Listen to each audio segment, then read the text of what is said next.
Sophie Audugé est avec nous, déléguée générale de SOS Éducation. Bonjour Sophie Audugé, merci d'être là. Bonjour à vous. Je voulais vous entendre sur différentes mesures concernant l'éducation proposées par les différents partis à quelques jours des législatives du premier tour. Jordan Bardella propose, lui, l'interdiction du téléphone portable. Alors, même au lycée, en maternelle, bon, on l'imagine. Au primaire, on l'imagine. Au collège, ça peut commencer à être compliqué, mais pourquoi pas. Au lycée, si ça se décide, après, ça s'appliquera. Mais est-ce que c'est souhaitable ou pas? Qu'est-ce que vous en pensez, vous? Alors oui, nous, on est tout à fait favorable à l'interdiction du téléphone portable à l'école. Je voudrais quand même préciser que c'est une interdiction qui existe déjà au moins jusqu'à la fin du collège, si vous voulez. Donc c'est toujours la même chose dans des campagnes électorales, c'est-à-dire qu'on a des candidats qui nous proposent des mesures qui existent déjà. Donc la vraie différence, ça sera de l'interdire au lycée, mais surtout de faire appliquer la loi pour les niveaux inférieurs, c'est-à-dire en primaire et au collège. On sait qu'aujourd'hui, malgré l'interdiction, on va dire, officielle, eh bien, dans les faits, les élèves ont leur téléphone portable. Ouais. Dès la 6e, et d'ailleurs les parents s'en plaignent, eh bien, l'enfant qui n'a pas de téléphone portable en 6e ne peut pas suivre un ensemble d'informations qui sont communiquées par les professeurs, voire par directement l'établissement. On s'est beaucoup plaint également du fait qu'on envoyait des devoirs à faire ou des précisions sur les devoirs à faire les dimanches ou les soirs après 20h à des élèves sur des groupes WhatsApp ou sur d'autres types de réseaux sociaux, ce sur quoi, si vous voulez, on considère que eh bien, c'est pas un mode de communication qui correspond à l'institution scolaire, aux professeurs, et ça pousse aussi les parents à munir leurs enfants de téléphone dès la 6e, ce qui nous paraît complètement aberrant, si vous voulez, à un moment où on sait très bien les ravages que font évidemment l'utilisation massive et exagérée du numérique auprès de nos jeunes générations.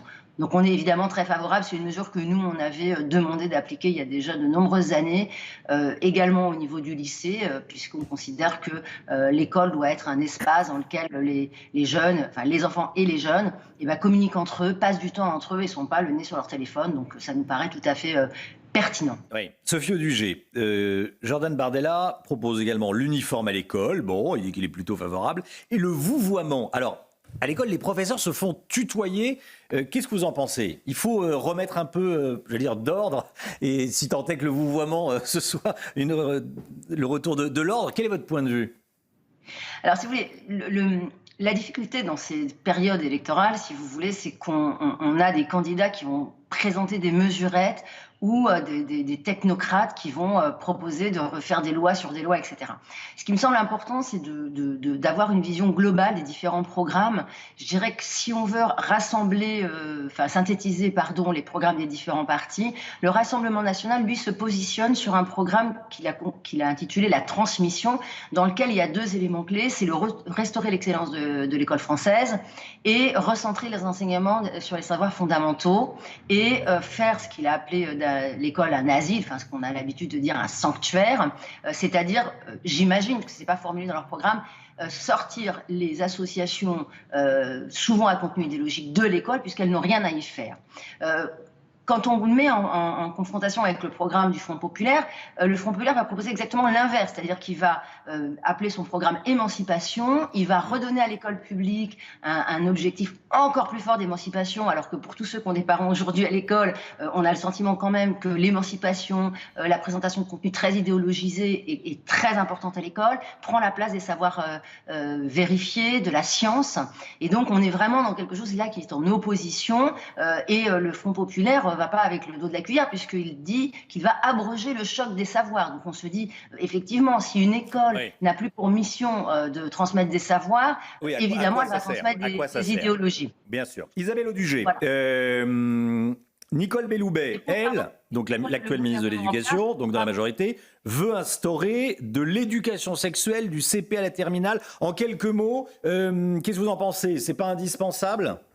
Alors voilà, justement, j'allais y venir. C'est-à-dire que le programme de Gabriel Attal est une continuité du programme qui est mis en place dans l'école française depuis 7 ans, dont les résultats sont catastrophiques. Je rappelle qu'en décembre, on a eu le choc des résultats du PISA, où la France est dernière en tout, en mathématiques, en français. L'éducation à la sexualité n'est absolument pas une priorité. C'est pas d'ailleurs ce que demandent les parents du tout. Les parents considèrent que jusqu'à au moins 12 ans, l'éducation, on va dire, au corps, à l'intimité doit rester un espace protégé par les parents, assuré par les parents. C'est leur rôle, c'est le premier éducateur de leurs enfants. Nous, on a engagé une pétition contre ce programme qui présente des risques majeurs, notamment d'hypersexualisation et de sexualisation précoce des enfants, dont on en voit les conséquences aujourd'hui. On a une explosion, malheureusement, je veux dire, c'est une actualité récente, mais on a une explosion des crimes, des actes sexuels entre mineurs très tôt, des moins de 12 ans, et ce n'est certainement pas en faisant une éducation à la sexualité plaisir, ce qui est prévu.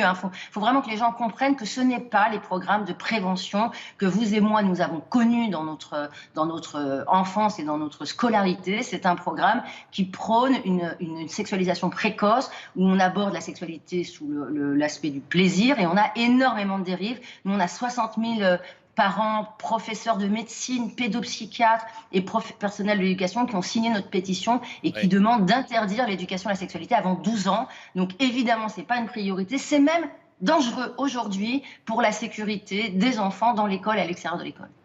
Merci beaucoup Sophie Audugé, merci d'avoir été en direct avec nous ce matin. Bonne journée à vous, à bientôt. Déléguée générale de SOS Éducation.